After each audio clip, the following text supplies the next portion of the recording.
Bonsoir à tout le monde. C'est un très grand plaisir de pouvoir vous accueillir ici pour cette conférence sur le sujet absolument passionnant des low-tech. Donc, je pense qu'on se connaît à peu près tous, mais je m'appelle Gaëtan Chéry, je suis le directeur de la Haute École d'Ingénierie. Et puis, ça fait quelques années, en fait, que la HESSO Valais-Wallis, en particulier au départ, la Haute École d'Ingénierie, on collabore soit avec l'association Utopia, soit parfois avec l'association d'étudiants HES ECO, pour pouvoir vous proposer, en fait, des séminaires où on fait intervenir des experts qui nous viennent de l'extérieur, puis qui nous présentent un sujet thématique, je dirais avant tout, qui est là pour nous faire réfléchir. Donc Barnabé, je pense que tout le monde voit à peu près qui c'est. En tout cas, si vous êtes venu, peut-être que vous êtes allé voir un peu ses tutos sur YouTube. Et du coup, je ne vais pas le présenter en détail, mais en gros, il est quand même connu pour créer des petits systèmes autonomes, auto-construits, en lien avec la transition, je dirais de manière générale, énergétique beaucoup, avec ton nouveau livre principalement, mais aussi, sujet bien vu, alimentaire et tout plein d'autres petits systèmes utiles à la transition. Donc je vais te passer la parole. Je remercie juste Sophie ici qui a tout organisé ce soir. Donc je pense qu'on peut vraiment la remercier parce qu'elle fait plein de travail qu'on voit pas. Donc merci Sophie. Et puis bonne conférence et à tout à l'heure. J'ai déjà mon micro. Merci. Merci d'être là, c'est vraiment sympa. C'est très valorisant pour moi, qui bricole toujours dans mon petit garage. Je suis tout seul devant la caméra. Il y a des gens qui disent que je suis assez humble, alors que je trouve qu'être tout seul devant une caméra et oser se publier, c'est plutôt très prétentieux. Mais bon, ça, on en reviendra. Si je parle trop vite, vous ne comprenez pas, vous levez les bras, on est entre nous, hein, tout va bien. Je me présente rapidement, bricoleur du dimanche à temps plein. Ça fait 10 ans que j'ai arrêté de travailler définitivement et je ne retravaillerai plus jamais pour quelqu'un. Ça ne m'intéresse pas. Sauf si pour faire de l'argent et plein de choses qui ne vont pas. Du coup, je me suis défini comme bricoleur, parce que j'adore bricoler, du dimanche, parce que je fais ça en amateur, bien évidemment. Et comme je ne fais pas d'autre chose, je le fais à temps plein. Donc ça veut dire que je me fais plaisir tous les jours à bricoler. J'ai tout le temps de réfléchir qu'est-ce qui serait utile. Il y a une espèce de fond qui m'intéresse, une intégrité mentale. Il y a plein de choses que je ne me permets pas, que je pourrais me permettre. Mais si je le montre en vidéo, je vais trouver ça pas terrible. Déjà, parce que ça ne sera peut-être pas reproductible. Du coup, je m'interdis certaines choses que je montre en vidéo. Là, je vais pousser un peu plus loin parce que ça sera peut-être moins... On va sortir du cadre du personnage. Il y a un personnage dans les vidéos qui a une éthique. Et là, c'est le vrai personnage que vous voyez. Du coup, il y a un discours un petit peu différent. Je suis utopiste parce que j'ai toujours pensé que ça serait différent. Le futur sera vraiment différent d'aujourd'hui. Et j'ai toujours pensé ça. Et on m'a toujours traité d'utopiste. Parce que pour moi, ça va se calmer un petit peu. Une espèce de croissance monstrueuse dans un milieu fini. J'y crois pas. Voilà. Donc on m'a dit, t'es utopiste de croire que ça va s'arrêter à un moment donné. Et maintenant, c'est le contraire. On me traite de réaliste. Et les utopistes, c'est ceux qui pensent, a priori, que ça va pouvoir continuer comme ça. Alors c'est Arthur Keller qui le dit, mais j'aime beaucoup ce qu'il dit, puis on va en parler un petit peu. Je crois que je me suis assez présenté. Je fais plein de vidéos, des tutos. Pour moi tout seul, je parle toujours à la première personne dans ce que je fais. Tout ce que je vais dire, même si vous vous sentez concerné, c'est pas contre vous, c'est juste ce que je pense et les problèmes que j'ai avec cette réflexion-là, que je partage et qu'on pourra échanger sur le sujet. Je vous commence par une petite vidéo mise en scène que peu de monde a regardé. Pour moi, c'est ma plus belle vidéo et c'est celle qui a le moins bien marché. C'est comme ça. Du coup, j'en profite pour vous la montrer. Le son n'est pas terrible et on en discutera juste 1 minute après. Je vous laisse.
Oh non.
Polenta. Popcorn. Popcorn. Aïe aïe aïe.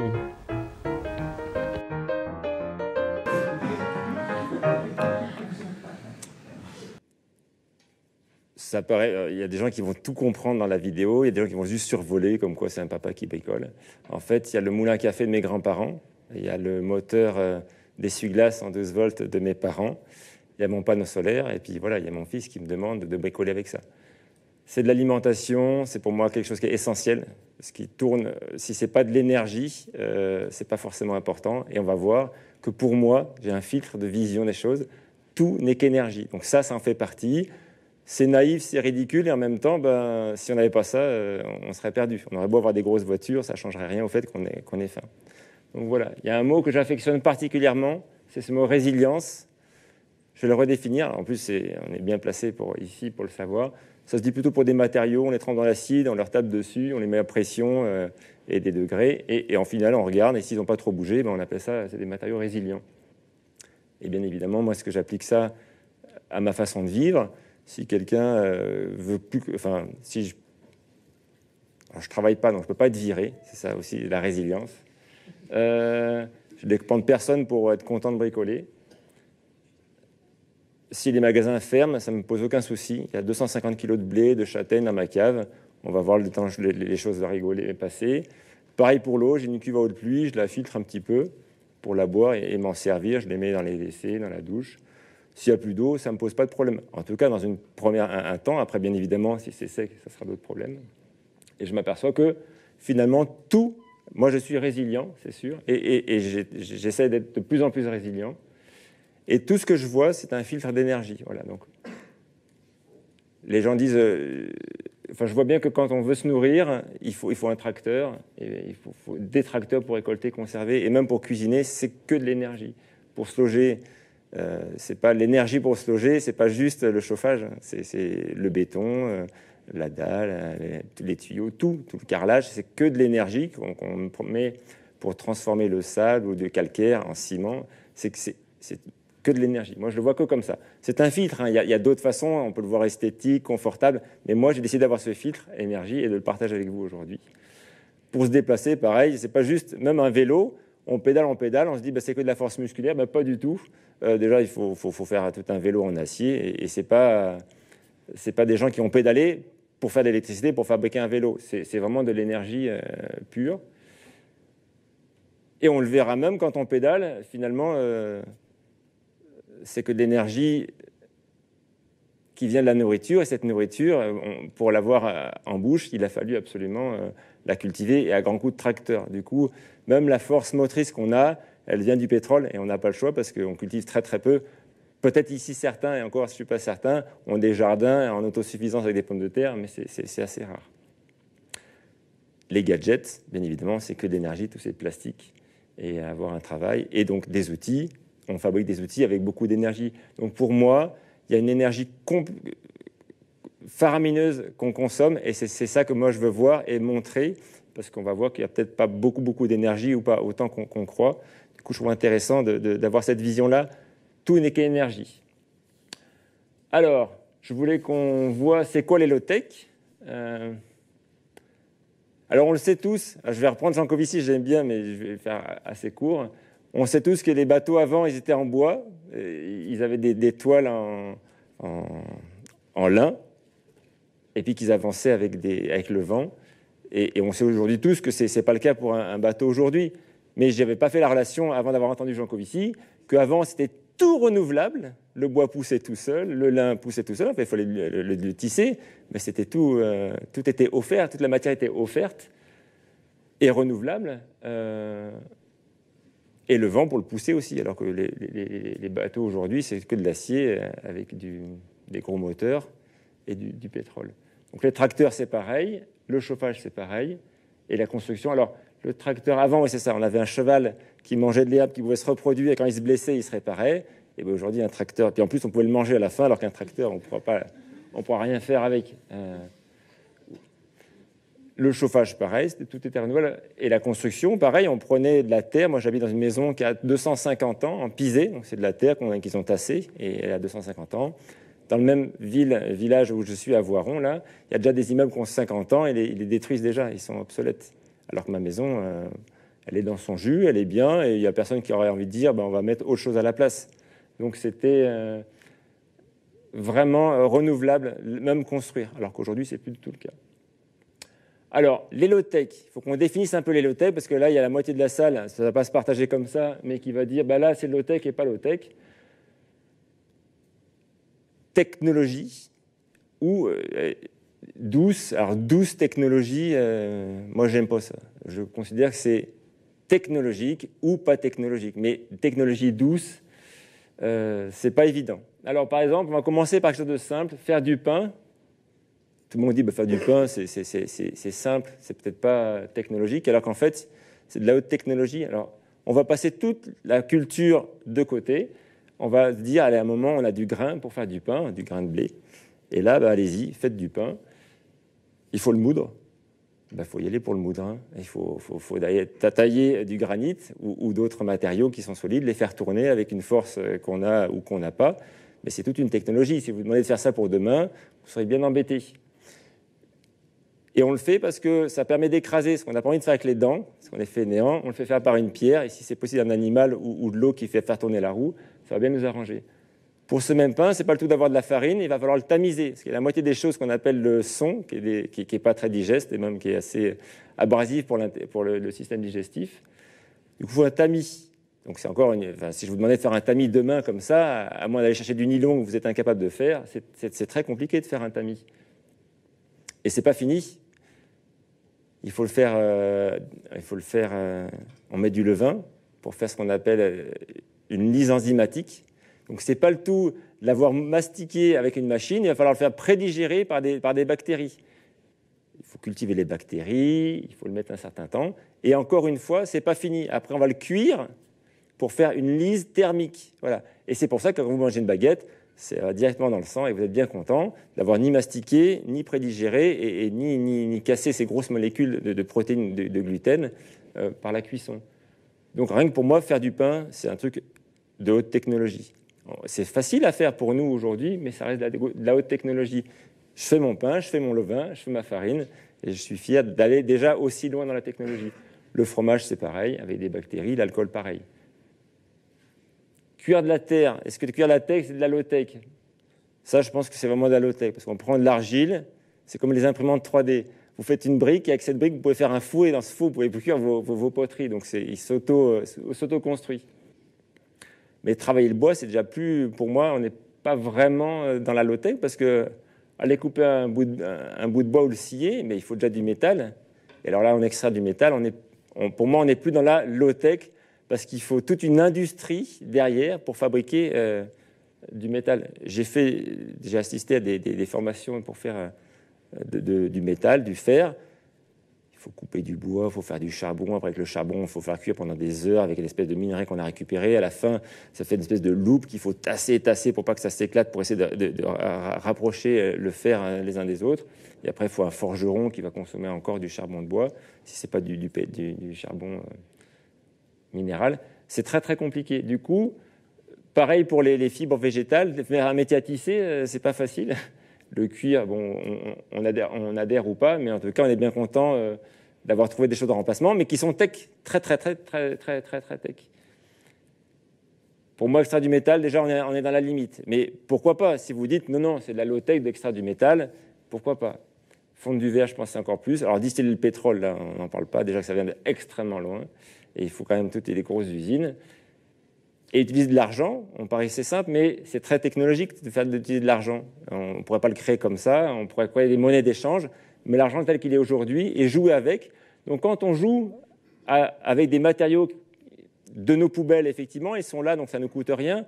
Mais est-ce que c'est durable? C'est durable tant qu'on est dans une société qui est très haute technologique. Mais donc, c'est du low-tech dans la high-tech. Donc, je pense que c'est un petit peu la limite dans laquelle on est. C'est de croire que c'est low, alors que c'est complètement high. Voilà. Et moi, je me situe entre les deux. C'est pour ça que mon vieux moulin à café en bois avec un peu de fer pour moudre, c'est sympa. Bien évidemment, je ne pourrais pas en moudre pour le vendre et en faire vivre ma famille, mais je pourrais quand même vivre avec en mangeant mon maïs. Donc, il y a une limite à je fais quelque chose en grosse quantité, avec un outil très performant pour pouvoir le vendre, le produit de cette machine, pour pouvoir après faire d'autres choses avec. Donc, il y a encore quelque chose comme ça. Alors, ça, c'était les low-tech. Parce que le titre de la conférence, c'est « Comment les low-tech vont changer les métiers pour demain ». Voilà. Donc ça, je considère que j'ai à peu près défini les tech, et encore, chacun donnera son avis plus tard sur c'est peut-être pas tout à fait ça. Qu'est-ce que c'est demain? Ça, c'est une bonne question. Et alors, sur les low-tech, on n'est pas tout à fait d'accord, j'espère. Et sur demain, on ne va pas être d'accord non plus. Mais on a chacun notre vision. Alors ça, moi, j'ai fait pas mal de biologie en études supérieures. Bon, il n'y a pas besoin de faire des études supérieures pour connaître les courbes de Gauss. Quand on met une population avec une énergie finie, en tout cas dans un milieu fini, ça se passe comme ça. La population qui se reproduit consomme quelque chose, et plus elle en consomme, moins il en reste, et quand il n'y en a plus, sa population diminue. C'est comme ça. Alors après, on peut entre-temps trouver d'autres matériaux, donc on va voir. Voilà. Donc les deux courbes se ressemblent pas mal, moi je trouve. On en parle rarement. Je me souviens d'avoir assisté à des conférences où j'ai parlé de surpopulation, mais on regardait des grands yeux, on me disait c'est pas le sujet, et puis c'est trop tard. Mais je trouve intéressant, moi, de voir qu'il y a une similitude entre la population. Alors, quand on regarde la population juste en 150 ans, c'est pas trop pentu. On pourrait même le prendre sur les dernières 20 ans, on dirait que c'est presque une horizontale. Mais non, il faut regarder un peu plus loin, et on voit que c'est quelque chose qui est quand même extrêmement asymptotique. Voilà. Et on a pu ici, alors je pense qu'on pourrait corréler, ici c'est la découverte du charbon, et là c'est la découverte du pétrole, puis là c'est le gaz, et puis voilà. Après, tout ce qui est autre là, au-dessus, on en parle beaucoup, mais on ne devrait pas vraiment parce que c'est ridicule. Je trouve toujours qu'il y a une disproportion entre la quantité de choses qu'on raconte et le rapport que ça a dans la réalité. On parle beaucoup, par exemple, des ampoules à changer dans une pièce ou dans un ménage, mais les ampoules, c'est 2%. Alors tout le reste, on n'en parle pas beaucoup, mais on parle souvent des ampoules, il faut changer, mettre des LED. Et je dis souvent, j'exagère un petit peu, mais c'est l'expression que j'aime bien, si les gens décidaient de vivre dans le noir, ils économiseraient 2% d'énergie. Ce serait pas... C'est ridicule finalement d'économiser 2%. Alors c'est pas tout à fait ridicule parce que 2% et 2% ça fait beaucoup, mais c'est pas la peine d'en parler autant alors qu'il y a des gros postes de consommation. Voilà. Donc demain,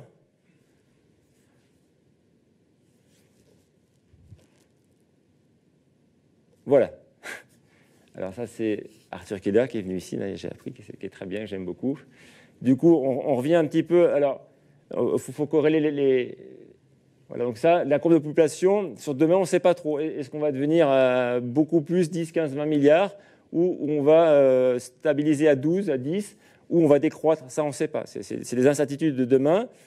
Mais du coup, ça fait qu'il y a plusieurs mentalités qui vont se définir ici, ou en tout cas dans la population, sur demain.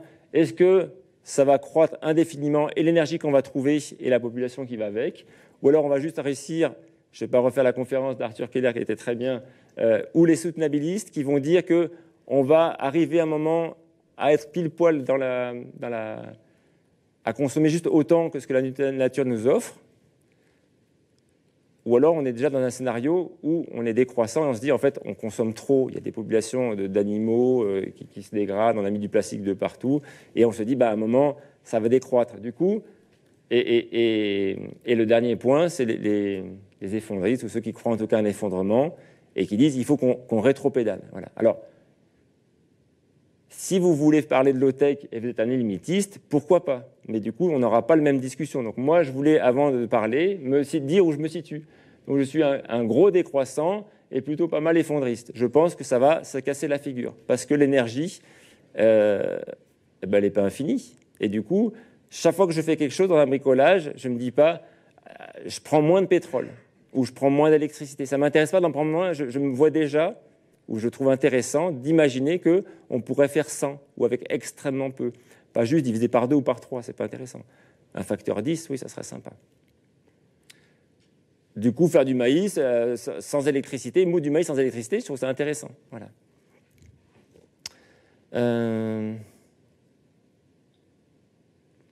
Voilà. Du coup, si demain, alors ça dépend où on se situe, mais si demain il faut faire avec 10 fois moins d'énergie qu'aujourd'hui, minimum, peut-être plus, eh ben, il faut tout réinventer. Et c'est là que je trouve que les ingénieurs d'aujourd'hui, alors je rouspète souvent contre les ingénieurs parce que je suis en train de réparer une machine à laver la vaisselle, je la démonte, je prends 2 heures avec mon fils et on regarde, et en fait il y a une pièce en PVC qui est rigide, et à l'intérieur ils ont incrusté du caoutchouc mou, et avec au bout de 10 ans, ça se dégrade, il y a tout qui part ça fuit. Voilà. Et alors, je me dis, mais c'est pas compliqué, ils auraient pu mettre un téton et puis après un manchon qu'on peut changer. Ça aurait été sympa. Eh ben non, c'est pas comme ça. Du coup, la pièce, je peux pas la trouver. Et alors, vous savez ce qu'il y a sous cette pièce qui fuit? Il y a un flotteur. Et quand il y a de l'eau dedans, il monte et il y a un capteur qui dit ça fuit, on arrête la machine à laver. Ils ont mis un système de flotteurs et de capteurs de niveau d'eau, de fuite. Mais la pièce en elle-même qui fuit, c'était évident qu'elle allait fuir, hein, incruster du caoutchouc souple à l'intérieur d'un PVC rigide, et le tout sur un moteur qui pour aspirer, forcément, ça allait le cuire avec la chaleur et les détergents. Donc je rouspète souvent contre les ingénieurs, mais du coup, là, je viens ici, et je me dis, c'est le moment de créer quelque chose qui va être durable. Alors, s'il faut faire avec 10 fois moins d'énergie, parlons des douches, par exemple.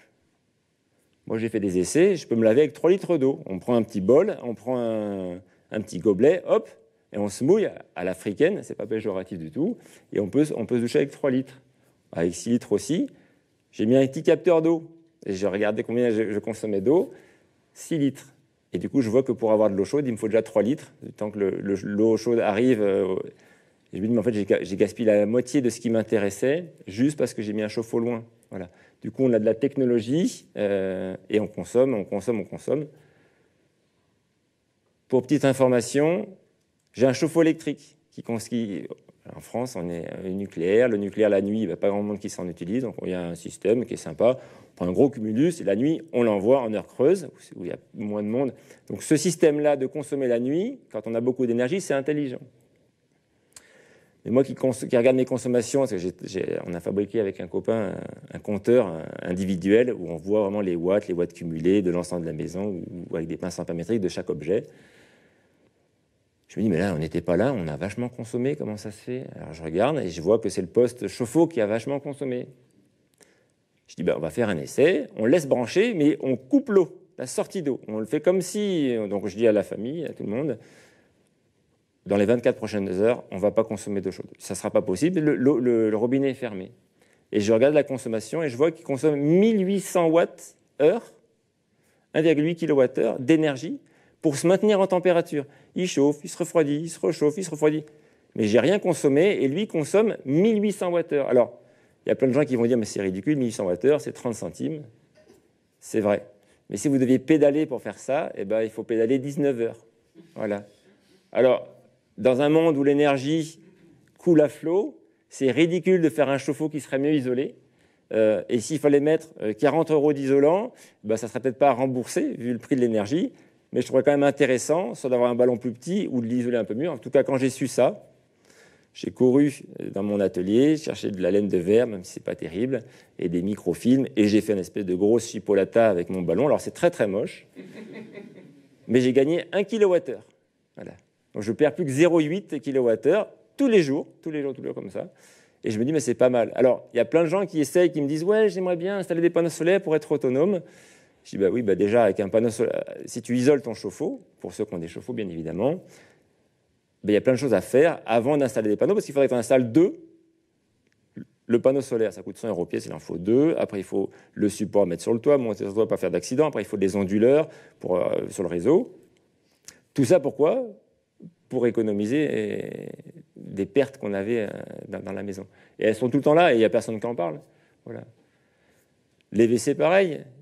Tout est inventé sur les WC. C'est 5 litres d'eau potable. Alors, peut-être ici, en Suisse, il y a pas mal d'eau. Effectivement, vous êtes chanceux. Mais dans le sud de la France, c'est un peu plus compliqué. Du coup, il faut créer des WC. Comment est-ce qu'on fait un WC où on consomme, je ne sais pas moi, 1 demi-litre d'eau chaque fois qu'on fait ses besoins? Pourquoi est-ce que ce n'est pas inventé? Pourquoi ce n'est pas sur le marché? Moi, je ne comprends pas. Donc, tout est à créer dans un monde où il y aura 10 fois moins d'énergie. Alors, on peut prendre le parti, c'est un peu comme les assurances incendie. Tout le monde qui a une maison a une assurance incendie, mais personne ne s'attend à ce que sa maison brûle demain. Alors pourquoi, si on ne s'attend pas à ce qu'elle brûle, pourquoi est-ce qu'on a une assurance incendie? Il y a un petit risque, il est 1 sur 1 million que la maison brûle, et pour ce petit risque, on considère que c'est quand même important d'aller travailler 3 jours par an pour payer l'assurance. Donc on passe du temps pour financer quelque chose dont on espère que ça n'arrivera pas, mais on ne sait pas. Et ben, je me dis, si on croit, on pourrait très bien imaginer que, pourquoi pas, le risque qu'on ait que 10 fois moins d'énergie dans 10 ans, 15 ans, il pourrait exister. Enfin, le risque existe. On peut le considérer et se dire, allez, 7 jours par an ou 15 jours par an, parce que le risque est possible, je passe du temps pour faire en sorte de consommer rien. Alors, il y a plein de façons pour ne pas consommer d'électricité chez soi, par exemple. Vous pouvez disjoncter. Voilà, tous ceux qui ont des congélateurs, ils vont dire mais c'est pas possible, j'ai un congélateur. Du coup, à cause d'un congélateur et d'un frigo et d'une box, on est obligé de tout le temps de rester branché, alors qu'il y a plein d'appareils en veille qui consomment une multitude de choses et qui servent à rien. Les cuisinières, pareil. Moi, j'ai une cuisinière, j'ai toujours cuisiné avec des grosses casseroles, ça mijote, c'est sympa. Et j'ai découvert les marmites norvégiennes. Alors, c'est des choses qui sont assez... Tout le monde connaît la marmite norvégienne en se disant c'est pas une invention, c'est pas très sympa. Alors moi j'ai collé un tout petit résistance chauffante dans la marmite norvégienne sous la casserole et je consomme 0,5 kWh pour cuire un lapin pendant 2 heures, voilà. Ou une grosse soupe. Alors que si je laisse mijoter pendant 2 heures, j'en consomme 5, 6, 7 fois ça. Voilà. Du coup, tout est inventé pour que ça soit facilement mis dans une maison, pour que les gens aient envie de l'acheter, de l'avoir. Alors, les voitures, n'en parlons pas. Il faudrait qu'on aille peut-être là, et en fait, on va là-bas, loin, loin, loin. Je ne sais pas pourquoi, mais ça viendra à un moment donné. Pareil sur les chaussures. On consomme des chaussures à tire-larigot, on les jette. Personne ne se préoccupe vraiment de comment est-ce qu'on recycle une chaussure. Quand elle a un petit trou, elle est moche, on ne va pas aller avec une chaussure trouée devant tout le monde, ça marquerait mal. Du coup, je garde mes vieilles chaussures, voilà, et quoi qu'il se passe, je les garderai tant que... Même si à la fin, j'aimerais bien pouvoir marcher pieds nus, même dans les magasins. Parce qu'il y a des magasins où on ne peut pas rentrer pieds nus, où je suis obligé de mettre des chaussures. Mais je trouve ça sympa de marcher par terre. Pareil, les lampes, ça consomme beaucoup. Les logements, tout est à créer sur les logements. Les normes aussi. Alors, je ne sais pas s'il y en a qui s'occuperont peut-être dans leur future vie de normes. Mais par exemple, un logement BBC, en France, c'est très basse consommation. C'est un logement qui consomme moins de 50 kWh par mètre carré par an. Alors, il y a des gens qui ont des très, très belles maisons. Alors, en Suisse, c'est un petit peu différent parce que j'ai entendu dire que la construction de la maison, le coût de l'isolation était intégré au coût global de la consommation d'énergie d'une maison. En tout cas, je sais que c'est en cours, donc c'est sympa. En France, c'est pas tout ça. Vous pouvez avoir une immense maison de 1000 mètres carrés. Vous divisez ce que vous consommez par la surface. Si vous êtes en dessous de 50 kWh par mètre carré, vous êtes une maison BBC. Et le gars à côté qui a une tiny house, une toute petite maison, vous savez, sur roulette, qui aurait un poêle, alors il n'est pas trop bien isolé, il a un petit poêle, il brûle du bois. Lui, même s'il en consommait 2 fois plus, au mètre carré, il ne serait pas BBC, alors que globalement, il en consomme 100 fois moins que celui qui a la grande maison BBC. Et ça, je pense à un moment, il faudrait dire, c'est pas juste par mètre carré, c'est par individu, ça serait intéressant de regarder. Mais là, c'est des mentalités qui vont falloir évoluer et c'est pas gagné.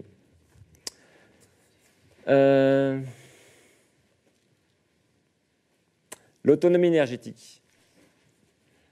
Il me reste 15 minutes, après je vous laisse 15 minutes de questions, et comme ça on aura fait. Alors, on est un rare système, enfin ça c'est jamais arrivé dans l'histoire de toutes les populations, où il fallait plus d'énergie pour produire une calorie alimentaire qu'on allait en récupérer pour en mettre dans sa bouche. Un oiseau, un rapace qui cherche une proie, il va dépenser une certaine énergie pour chasser, et forcément le produit de sa chasse est plus riche que ce qu'il dépense pour chasser. Sinon, ce n'est pas viable. Il fait ça 2-3 fois, puis après, il meurt de faim.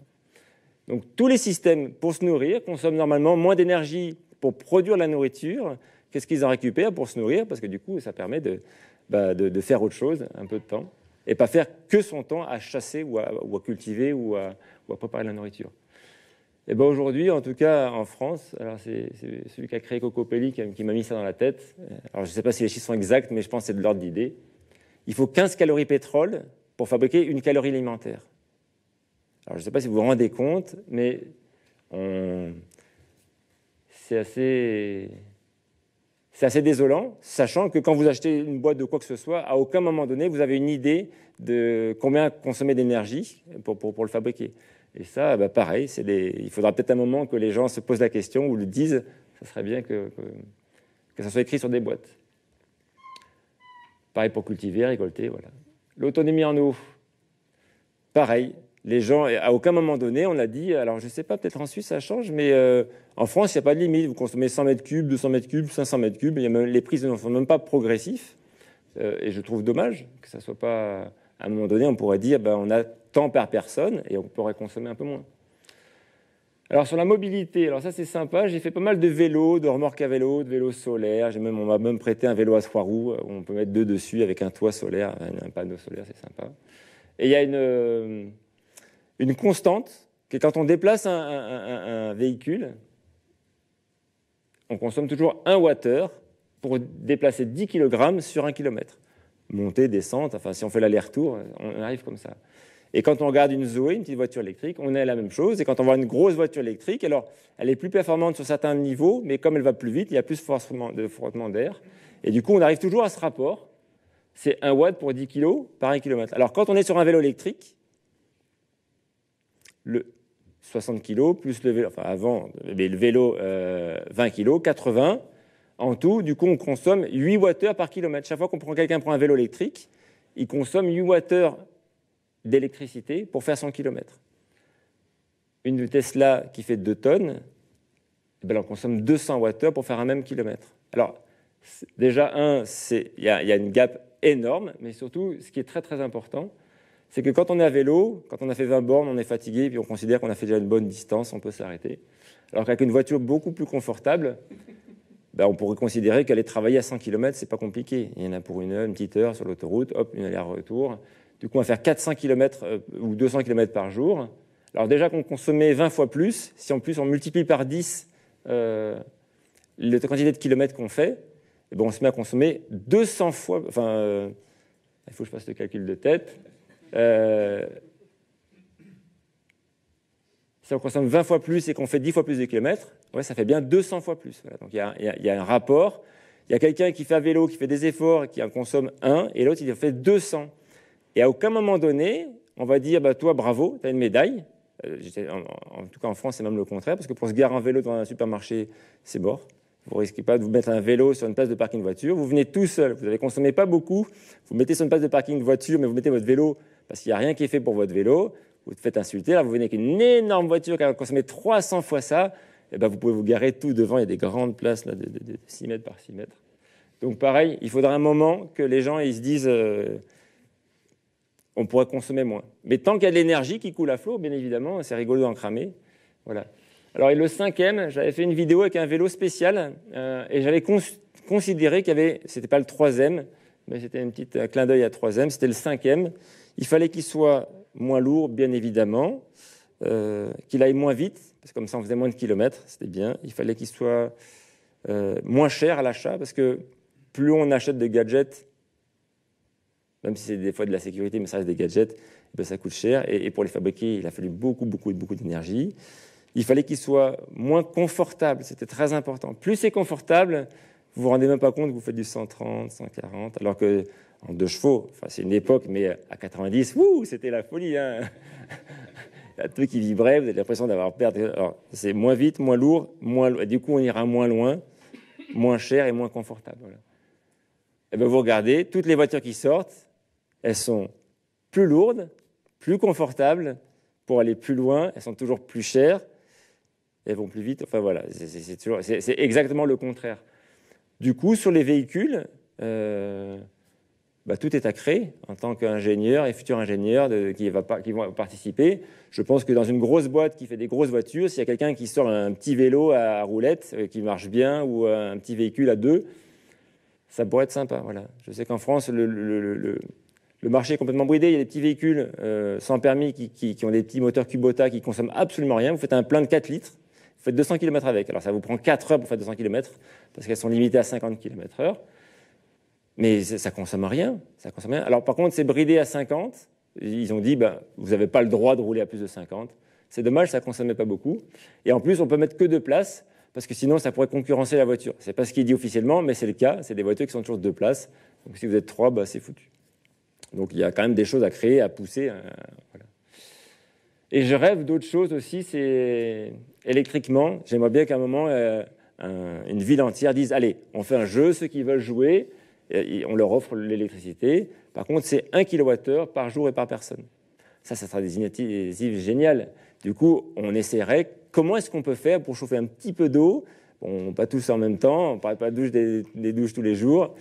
La box, ça sera vraiment limité. En tout cas, Internet, très peu. L'écran, allez, on regarderait tous en même temps. On partagera même un écran pour pas que ça tourne trop. Et je suis sûr... Alors, là, pour moi, c'est un jeu qui serait sympa. Mais personne ne me le propose, donc je ne joue pas à ça. Mais il pourrait y avoir un jeu obligatoire. Je pense que si, par exemple, il y a un compteur en France qui est pas mal, pas mal, c'est fait polémique, mais ça s'appelle Linky. Et depuis l'opérateur, directement, ils peuvent dire, si tu consommes plus que 3, ça saute. Ou ils peuvent dire, si tu consommes plus de 1, ça saute aussi. Donc, ils pourraient dire, où ça pourrait arriver, et ça risque d'arriver, si tu consommes plus de 1 kW en puissance, ça disjoncte. Mais je suis sûr que tout le monde va faire pareil. Enfin, en 15 jours, 3 semaines, les gens ils vont vivre comme avant. Ils regarderont leur télé plus petite, ils feront tout pareil, mais en plus petit. Et on n'aura pas l'impression qu'il leur manquait énormément de choses. C'est juste qu'aujourd'hui, comme on ne le paye pas à sa juste valeur, on en gaspille. Pour moi, ça m'est assez insupportable de voir autant d'énergie gaspillée. Sachant qu'en 2008, on en a parlé tout à l'heure, c'était le moment où ils ont découvert qu'on ne découvrait pas plus de puits de pétrole que ce qu'il y en avait. Et tout ce qu'on découvrirait ne compenserait pas l'augmentation de la consommation. 2008, on sait très bien ce qui est arrivé juste après. Et quand moi je me dis, s'il y a peut-être bientôt plus de pétrole ou si ça va durer que 50 ans, mais les enfants qui vont vivre dans 200 ans, c'est dommage de ne pas leur en laisser un petit peu. Moi, je me dis, c'est pas un patrimoine à nous, ça ne nous appartient pas, ça appartient à l'humanité pour peut-être 200-300 ans. On sera content d'avoir un petit bout de plastique pour faire quelque chose. On devrait le laisser pour les nations futures plutôt que de le gaspiller. On le prend comme s'il était à nous, alors que je pense qu'il n'est pas tout à fait à nous, il est aux générations futures. Donc je pense que tout est à relativiser sur les consommations d'énergie qu'on a. Alors, j'ai un sujet sensible. Il y a des caméras, mais on verra si on coupe ou pas. Voilà. J'ai une idée qui m'est rentrée dans la tête il y a quelques temps et je ne peux pas la sortir. Voilà. Et elle m'embête bien parce qu'elle est contraire à l'ensemble de ce que je vois, à l'ensemble de ce que j'entends. Et c'est quelque chose qui me perturbe, qui me rend aigri et bientôt violent, mais bon, je me retiens encore un petit peu parce que je vois bien que c'est trop en décalage. Mais c'est une idée que je voulais partager.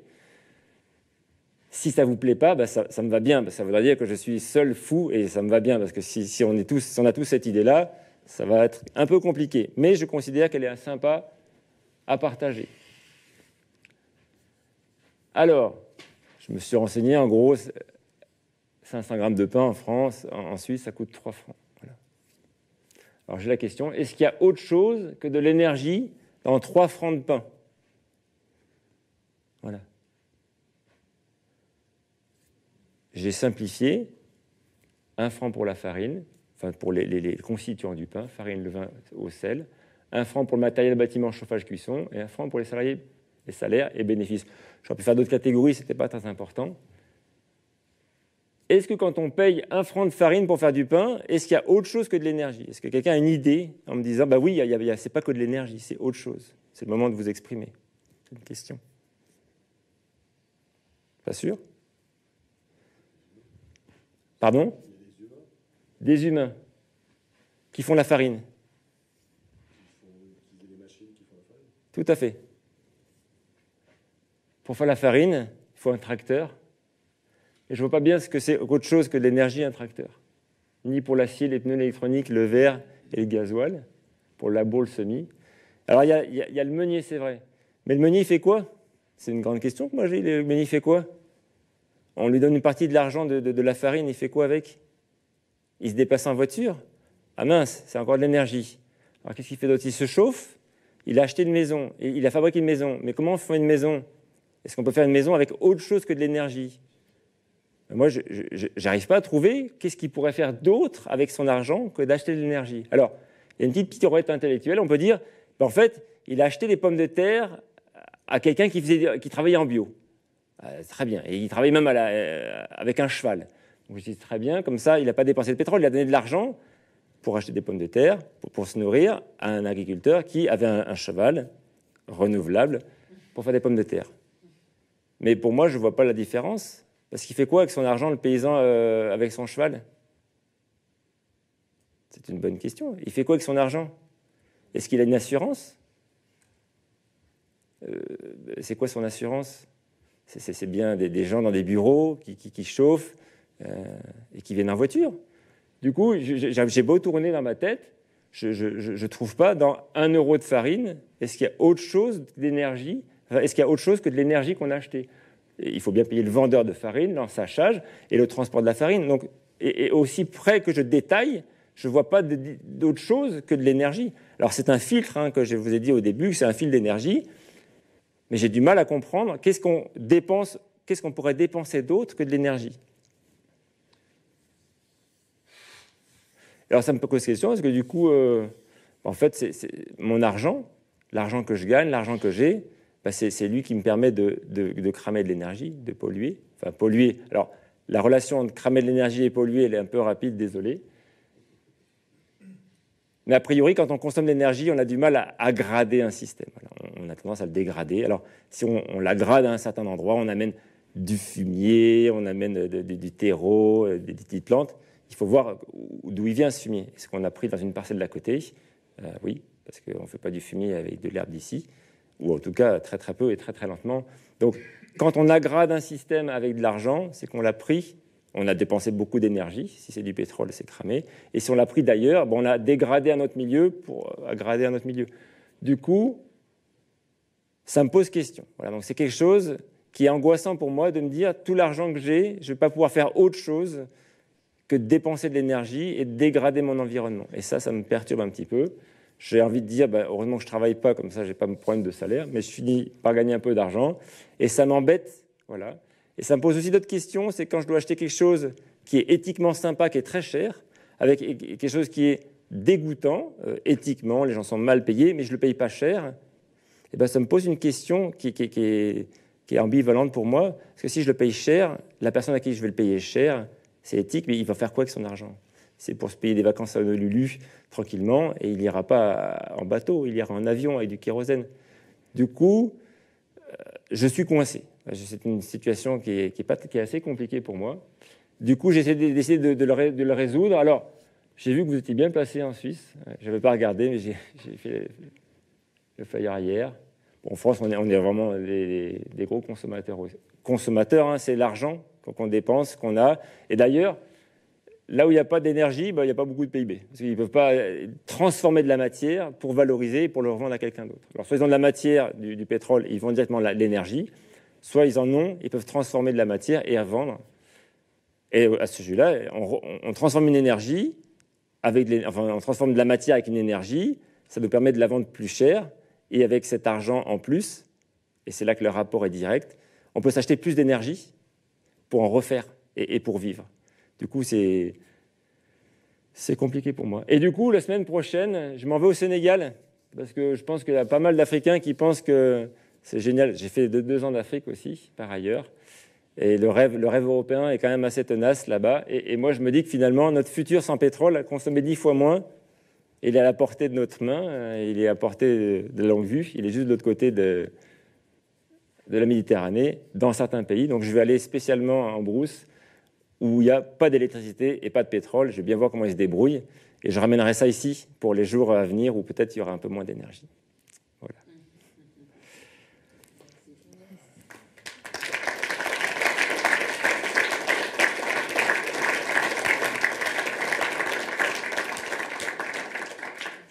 J'ai survolé tout ce que j'avais fait, mais c'est pas grave. On n'est que là qu'un petit moment ensemble. Si quelqu'un a des questions, c'est le moment. Je m'excuse, c'est un peu... mais comment tu vas au Sénégal?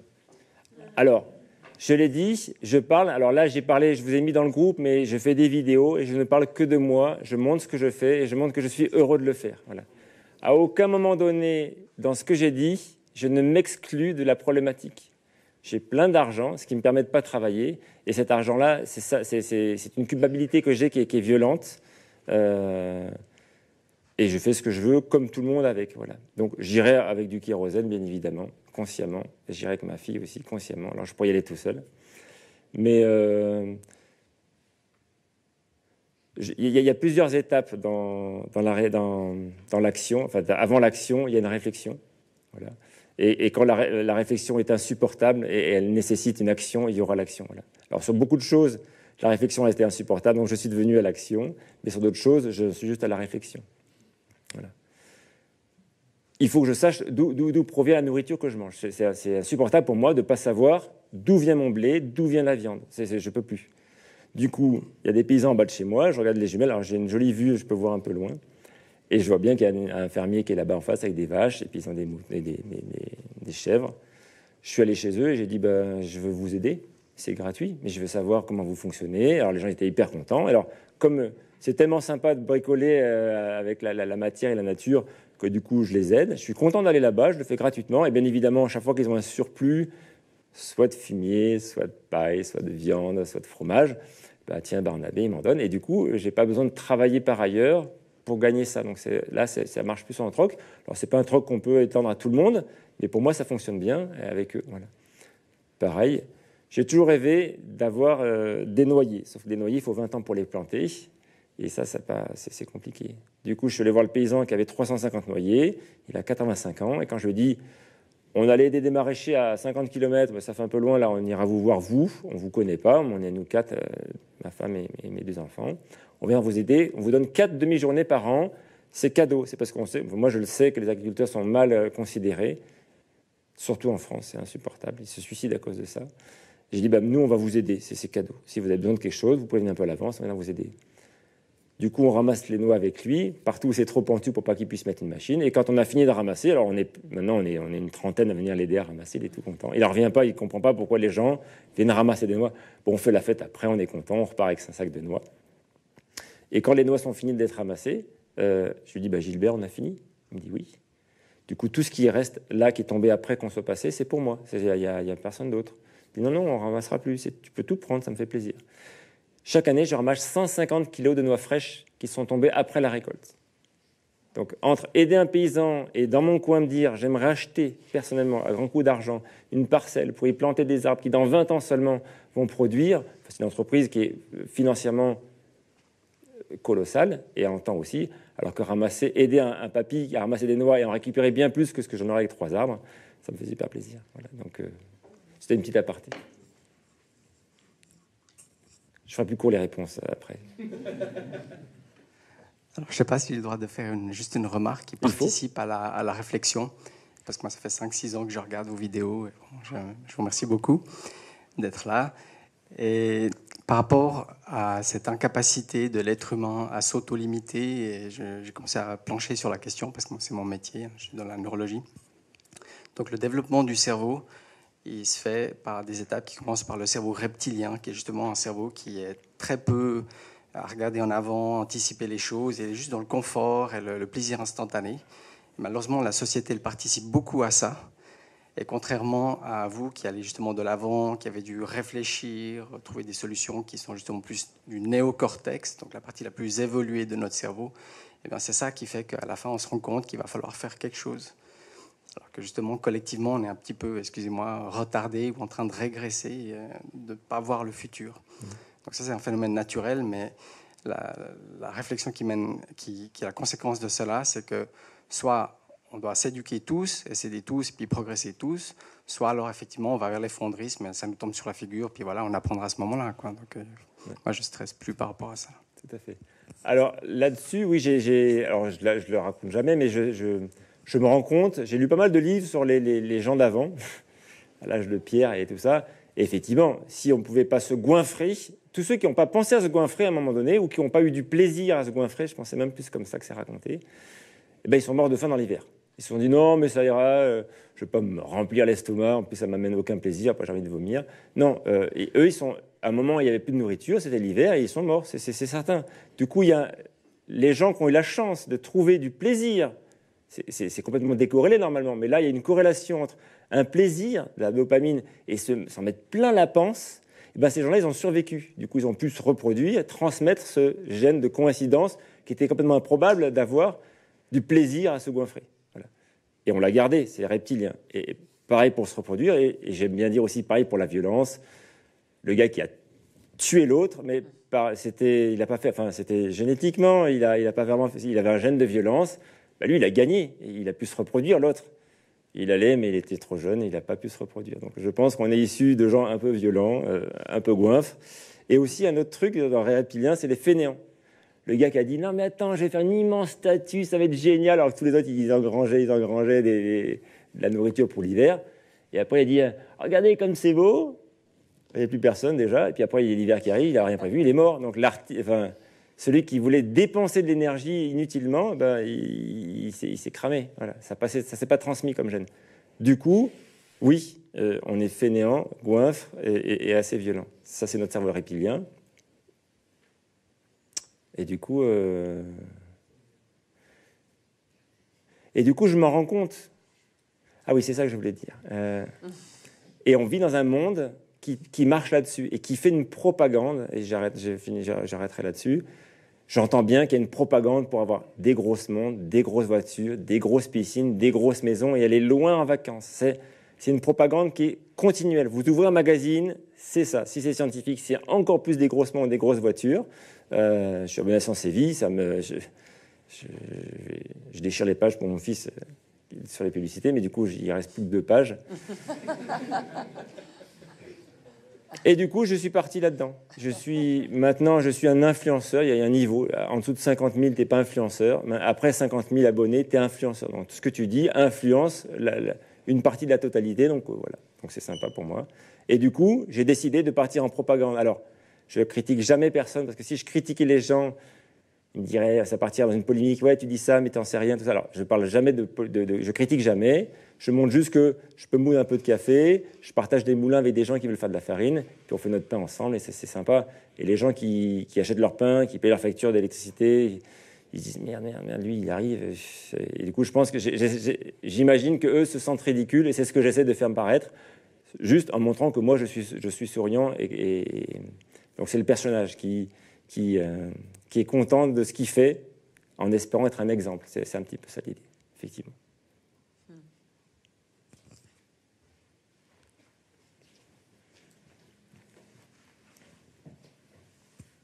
Bonjour, merci beaucoup pour le partage. Vous nous avez posé deux questions. Finalement, est-ce qu'on comprend, on partage votre approche basée sur la lecture énergétique des mécanismes? Et puis la deuxième, le rapport à l'argent avec une forme de culpabilité.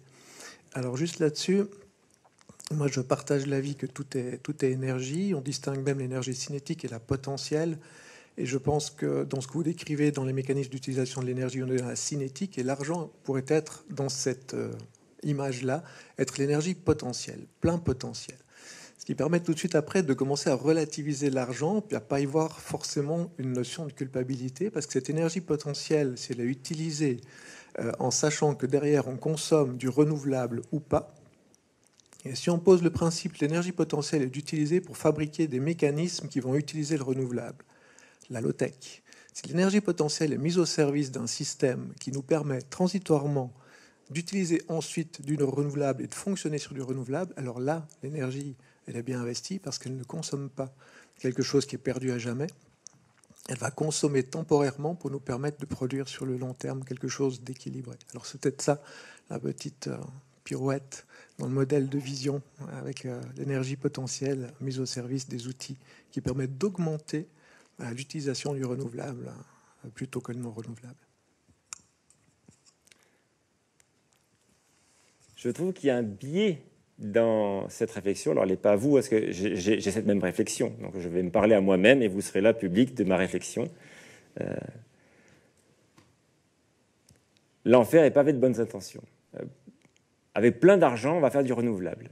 Mais on va réutiliser des choses qui existent déjà. Mais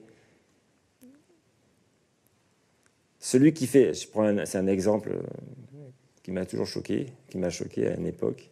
Les gens, ils me faisaient un radeau pour faire traverser des écoliers entre une rivière, et ils avaient fait un radeau avec des bouteilles de Coca-Cola vides. Et c'était cute, hein, tout le monde trouvait ça chouette.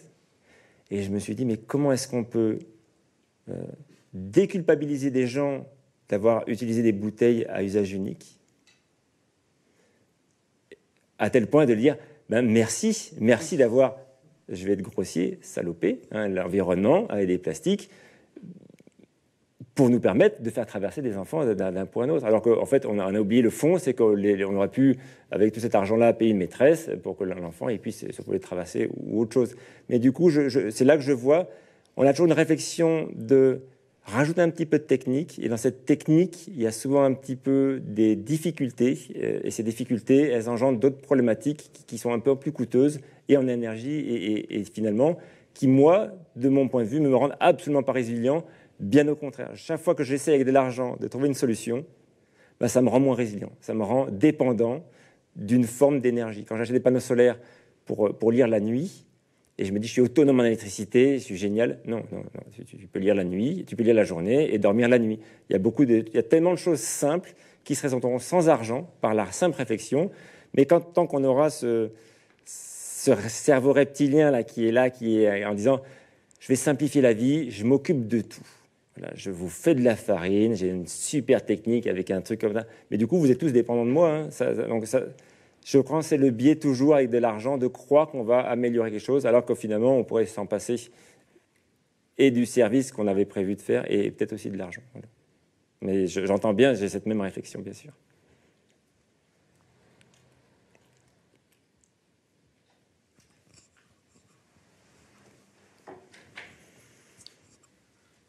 Mais du coup, en fait, là, on était sur l'autonomie alimentaire, sur du loisir.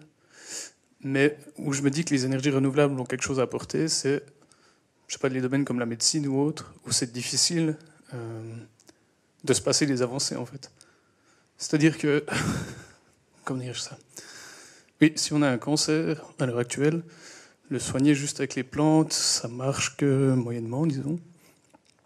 Et donc, si on n'est pas prêt à sacrifier une longévité qu'on a actuellement, ben là où je me dis qu'utiliser l'argent à bon escient pour du renouvelable, pour permettre ces activités, ces domaines essentiels, ben c'est comme une bonne idée, quoi.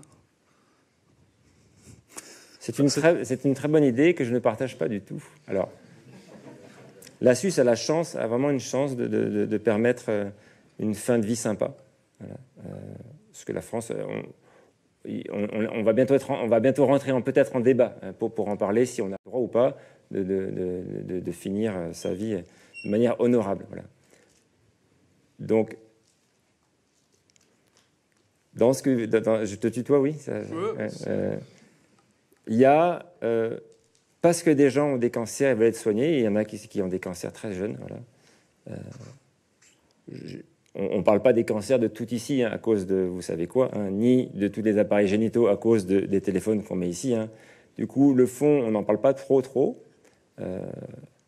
Et par contre, on va dire, pour certains individus qui ne sont pas très très nombreux, on justifie, de mon point de vue, d'en faire un petit peu plus en médecine et du coup, de médicaliser tout le monde systématiquement, je ne vais même pas prononcer les mots, de manière obligatoire. Alors effectivement, c'est très sympa pour des gens qui ont des cancers de les soigner et de mettre de l'argent à bon escient. Et là, effectivement, c'est l'énergie potentielle utilisée à bon escient. Mais je trouve, de mon point de vue, où j'en suis aujourd'hui et comme je vois les choses, que de cette bonne intention, il y a eu une dérive, et il y a encore une dérive, et je pense qu'il y en aura encore qui sont au centuple de la bonne intention, qui font qu'on médicalise tout le monde tout le temps, alors qu'on n'a pas besoin. Voilà. Et du coup, pour un bien, on a fait 100 mal peut-être. Voilà. Et c'est ça c'est mon point de vue sur cette question très particulière. Et souvent, pour aider le 1%, on va imposer à tout le monde quelque chose. C'est souvent ce qui se passe. Enfin, c'est dans le système scolaire. Quand un élève est turbulent, en tout cas en France, eh ben, toute la classe se met au niveau du turbulent parce qu'on ne pourrait pas. Ça serait indécent que toute une classe avance et qu'on laisse quelqu'un la traîne. Voilà, c'est ce qui se passe, en tout cas en école primaire, et qui, moi, me fait un petit peu chagriner parce que j'ai souvent intervenu dans les écoles. Je me dis, mais pourquoi on lisse par le bas? On pourrait lisser par le haut, et peut-être cet enfant-là, ou ces malades-là, il pourrait être heureux de mourir entouré de gens qu'il aime, sans avoir besoin d'essayer encore et encore de le soigner. C'est quand même souvent... je ne dis pas qu'on soigne pour rien. Il y a beaucoup de choses qui... Je ne veux pas dire ce qui n'est pas la réalité. Il y a beaucoup de gens qui sont sauvés, c'est très très bien. Mais il y a beaucoup de gens... On essaye encore et encore et ça ne marche pas. Voilà. Donc je pense qu'il y a des dérives et qu'il faut se méfier. Merci. Ben nickel. En plus, on est dans le timing. Ben, bravo.